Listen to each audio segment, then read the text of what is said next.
it seems to be, because he asked me about Professor Laurent Storm, and I was answering. No, we can hear you. Okay. Mm. Let me start Yes. by presenting you. Yes, by the introduction. Dr. Nazia Dunlop from Models Hospital, France. Okay. Hello, Dr. Bilio. Dr. Bilio, yes. Dr. Khen Dunlop, have you had a message from Laurent Storm? Yes, he wrote to me that he is just by now speaking at another conference, but he expects to be free at 4:30. So then he will join us as soon as possible. So I think it will be okay. Formidable. Mm. Thank you. Thank you. You're welcome.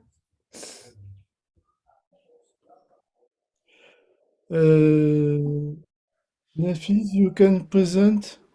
Okay, sure.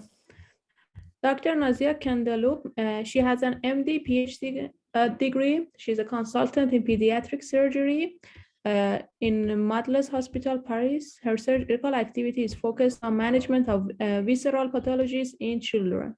She has a particular investment in minimally invasive surgery on both sides, clinical practice and teaching. The other part of her activity is dedicated to prenatal counseling and the management of abdominal and pulmonary malformations. Her research work has focused on the ENS in congenital intestinal malformations and pulmonary development in congenital lung malformation and congenital diaphragmatic hernia.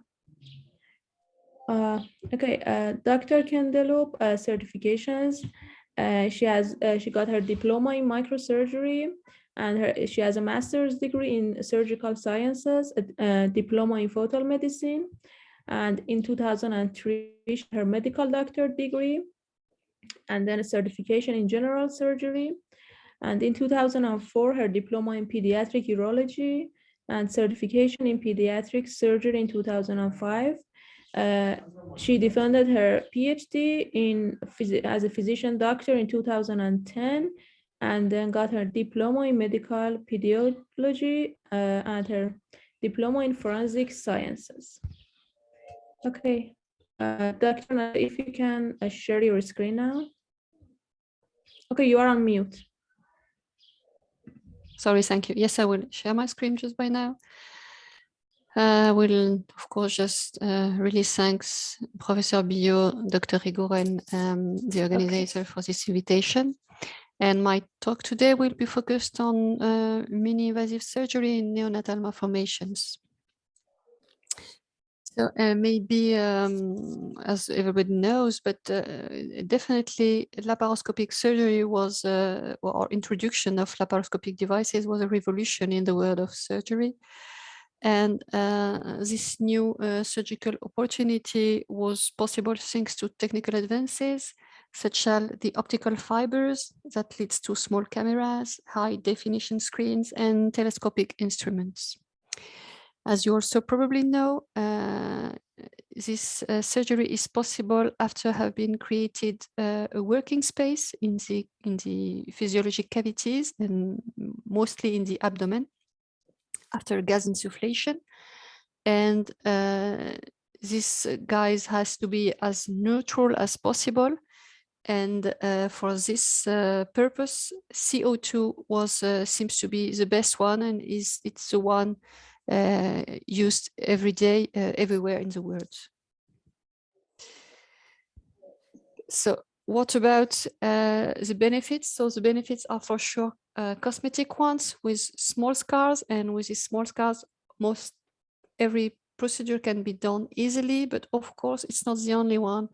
Because of less abdominal muscles or parietal injuries, the gains are expected in postoperative pain, less or shorter hospital stays, and at the end, it's the most important, best recovery for the patient.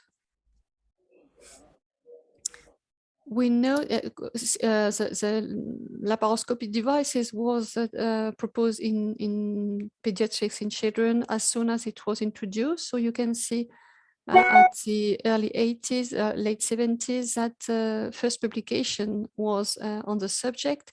But at this date, they were mainly for exploratory purpose or diagnosis, and without any treatment. And when treatment was required at this time, it leads to conversion to laparotomy for the practical procedures. After this, and what we can see is that 20 years after that, using laparoscopic surgery in children and in pediatric population was still an issue, because the most problem was the lack of space and then the lack of real indication, especially because in children, in a lot of pediatric interventions, the scars were still small scars, and then the benefits didn't seem to be that obvious. But since then, things have definitely changed, and now in most of all pediatric departments, every day mini-invasive surgeries are done. And today the question is how, and the benefits are definitely recognized on all the fields of these benefits. And now the question is mainly how to use it everywhere in the world, even in low and middle income nations, because of course the only point that is that it costs much more money than an open procedure, because of the screens, because of the technical devices, and it needs a special formation from the surgeon, of course, but also for all the teams.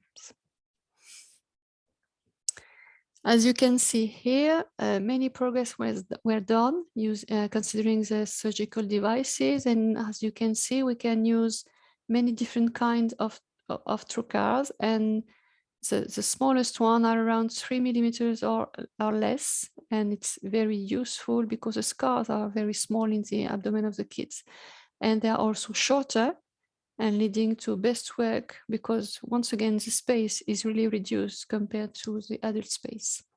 And as you can see here, all the tools were also developed for these small trocars, and this progress is definitely a good technical progress for a working space in a pediatric population.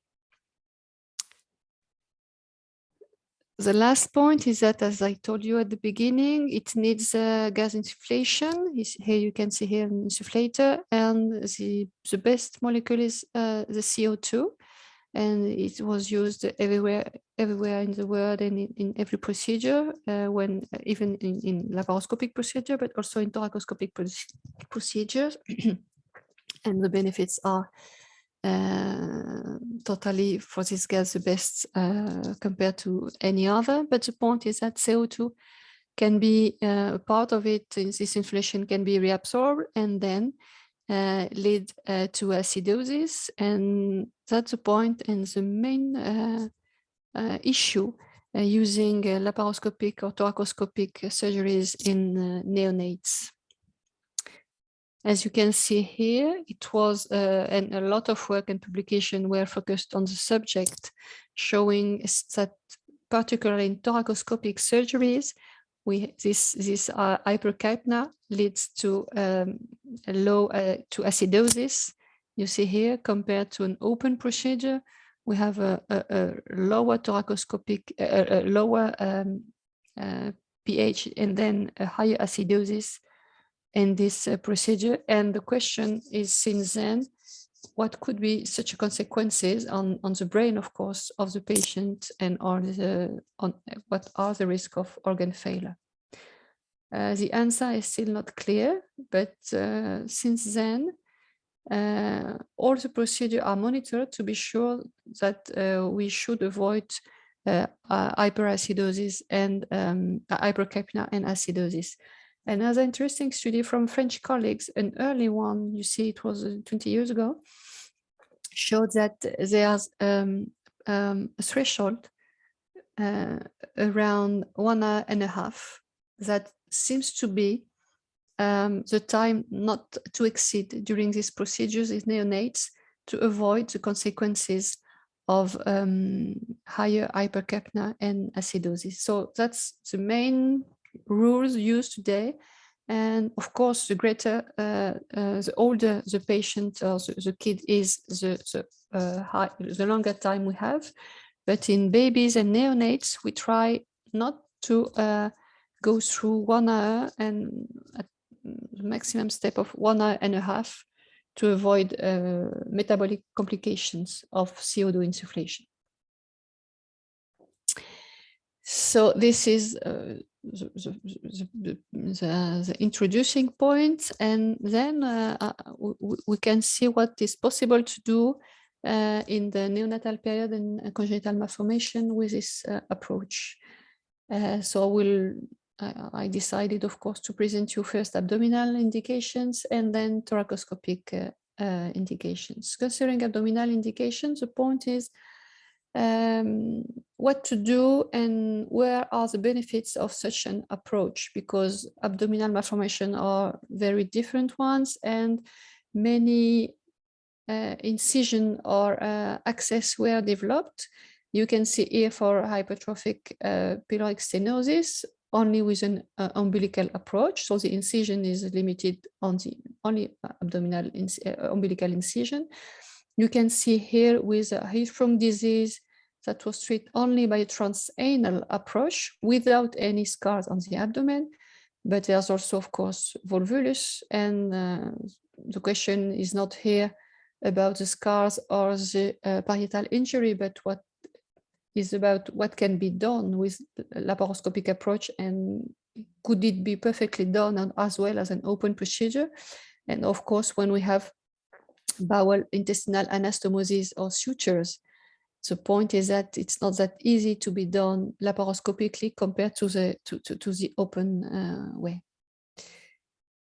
So, sorry, for sure, considering the abdominal wall defect, here you can see a gastroschisis, here an omphalocele.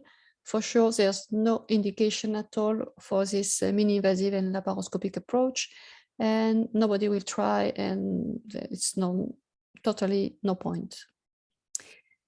For sure, also considering neonates with abdominal congenital occlusion, intestinal volvulus, or high distension of the belly, there will be no space to work. So it will be even more dangerous to try such a procedure. And for sure, in this case, the question is to operate quick, to avoid bleeding, and then there's once again laparoscopic approach is not a good option.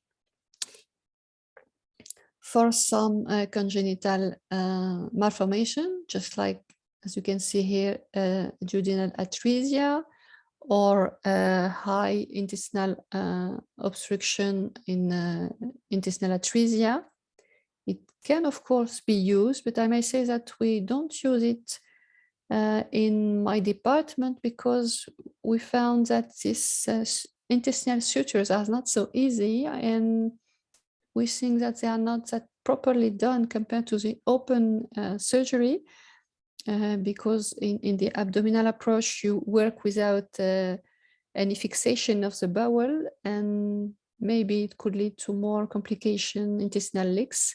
But some teams does it with quite good and impressive results. So it can be done, but only on a very skilled hands and dedicated teams. On the contrary, to explore the abdominal cavity even in a neonates, you can see that we can have a good space. Here it's an example of an ovarian torsion with an intestinal occlusion, and this occlusion was led to a band. You can see here an epiploic band which was going from the ovary to the colic, to the sigmoid intestine, and this band explains the occlusion. So then this laparoscopic approach is perfect because with very small scars, we can see everything in the abdominal cavity. You can cut the band if needed. You can remove the torsion, the ovary, the necrotic ovary, and then the recovery will be really, really fast. And the baby will be discharged only with 3 small incisions, less than 1 centimeter. You can see here the small bowel, the appendix, so everything can be seen perfectly. So in this indication, an exploratory indication or ovary treatment for babies, it's a really good approach.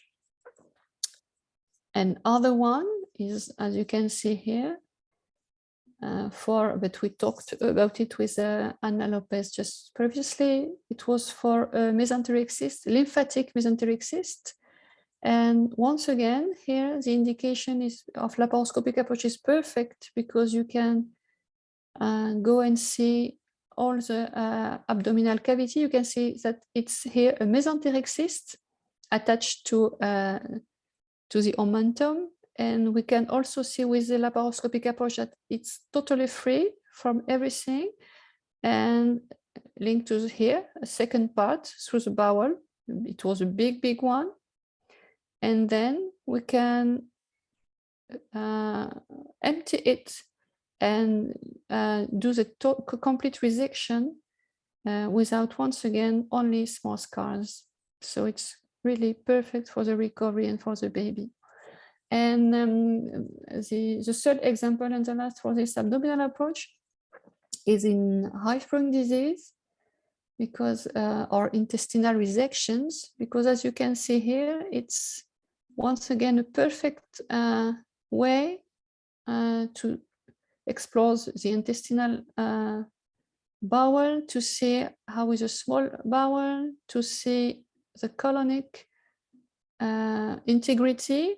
And here with this approach, we can perfectly see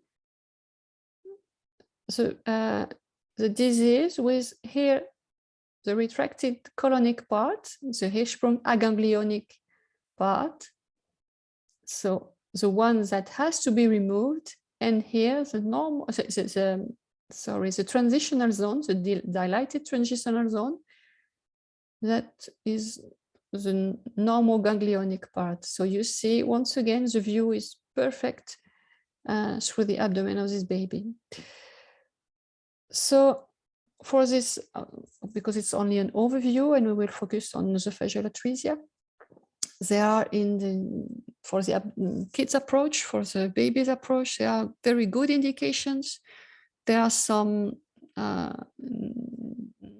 no indication at all, and some of them are still in discussion, in progress. And so we have to, we all together have to discuss what is the best for the baby, what is the best for the surgery.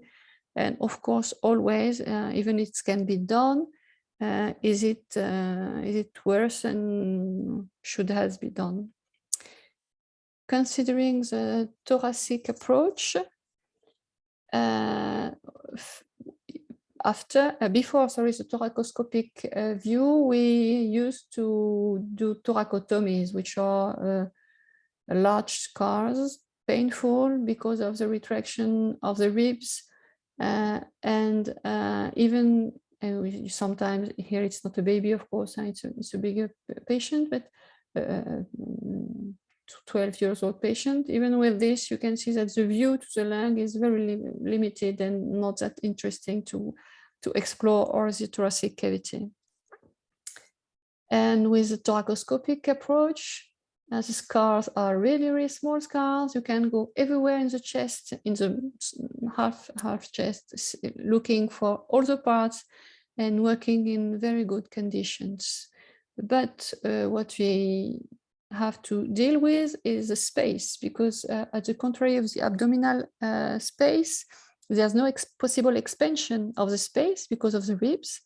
And in contrary of the adults, the heart takes a huge place in the middle, and then there's not a lot of space to work all around.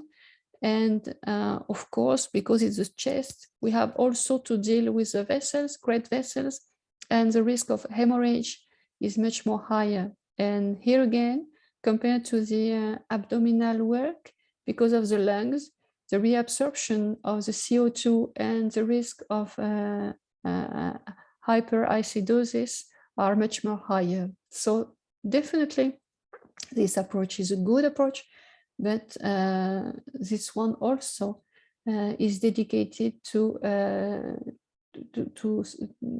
teams who are used to deal with minimally invasive approach, and we know that in a study that was made, we know that only about 50% of the pediatric surgeons use the thoracoscopic approach and use it regularly.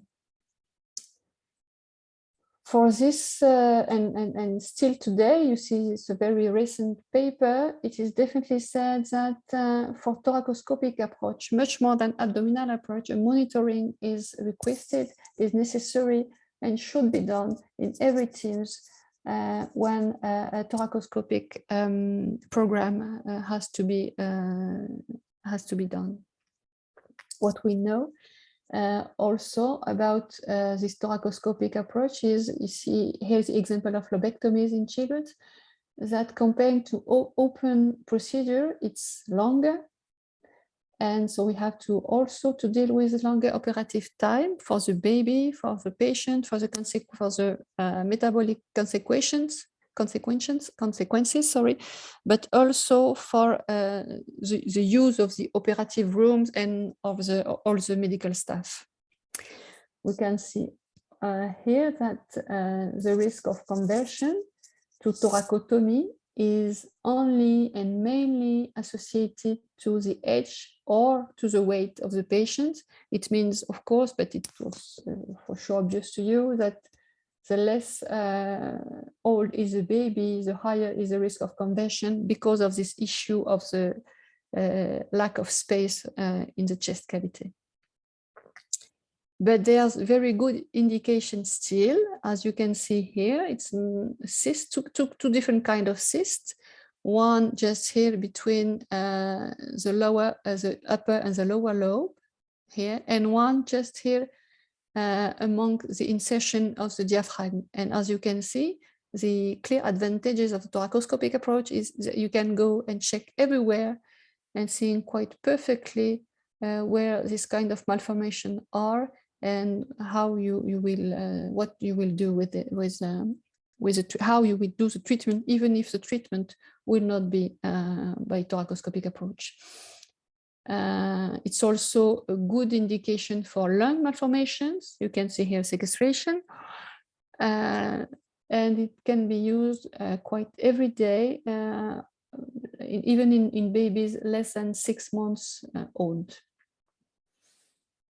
Considering specifically the congenital chest malformations, the first one is, of course, congenital diaphragmatic hernia.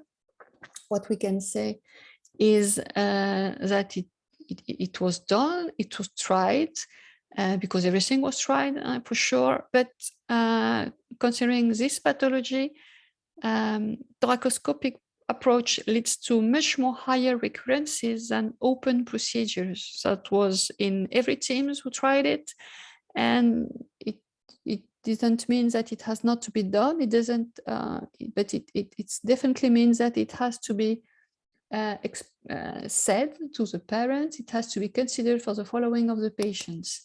And what we know, considering this recurrence rates, is that it's definitely linked to the most severe forms of congenital diaphragmatic hernia, especially when a patch has to be put.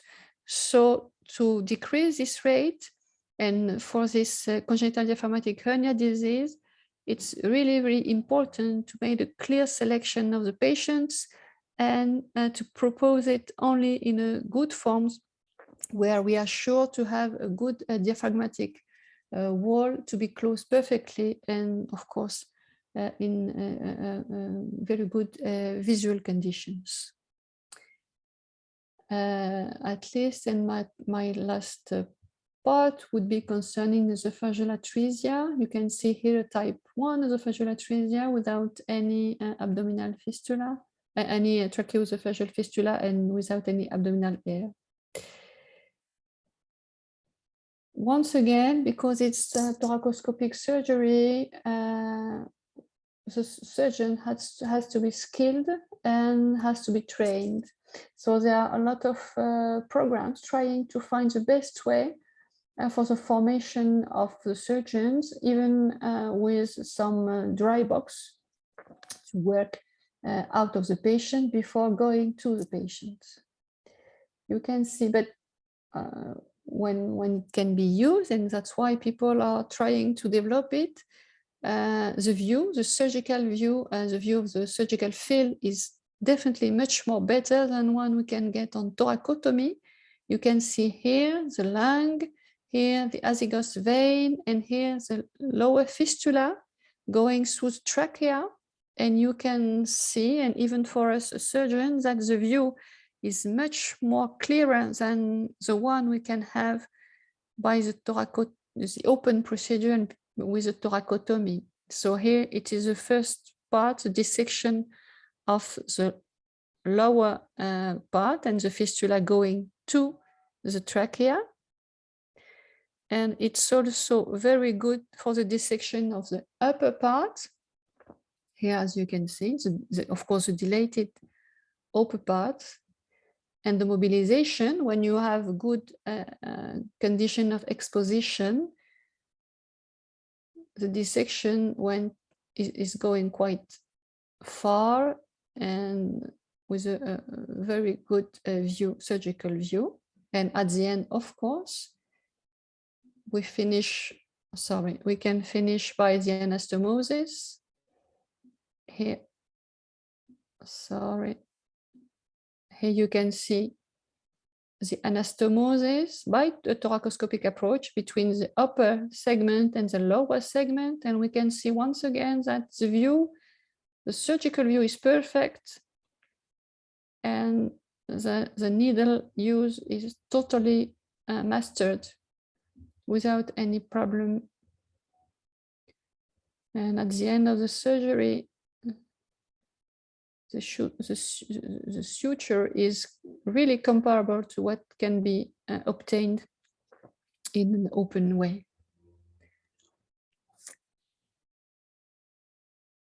What we can say, because we tried, of course, to also at the try to evaluate our results on thoracoscopic versus thoracotomy repair. This study was made combined with the team of Robert Debré, and we had quite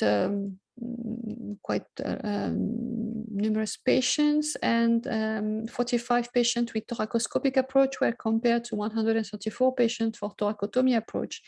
And you see that, as expected, the operative time was longer for the mini-invasive approach. And as expected also, the mean CO2 absorption was higher in this patient, but because all the patients were followed, we had no consequences as far of this hypercapnia for the patients. We can also see that comparing thoracoscopic and thoracoscopy, we had a little higher rate of surgical complications.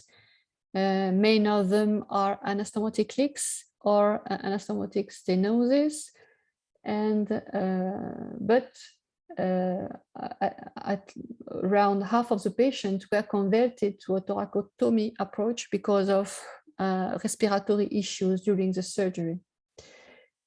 But we can see here, you can see here that we only operated type 3 patients with this thoracoscopic approach. I mean, it means no long gap procedures. We were not used to, but there are some programs who are dealing with long gap procedure by thoracoscopic approach. The one of Dariusz Patowski in Poland, who is working a lot on this kind of technical devices to try to make the anastomosis possible.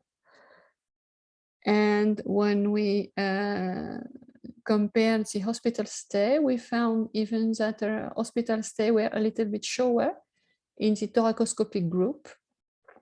of course, we went a little bit further, and we saw that we had two biases for this patient, for this population. The one was that preterm babies, because of space issues, because of hemodynamic issues, because of these respiratory issues and hypercapnia, were mainly operated by the open way, as well as babies with cardiac defect, as you can see here. And when these two populations were excluded, you can see that the hospital stay was the same in the two populations. So this is I'm very sorry, a very large overview about what can be done in thoracoscopic or mini-invasive surgery, but it shows that it's now a way of operating everywhere, every kind of patient, but not any patient, and the selection is still required.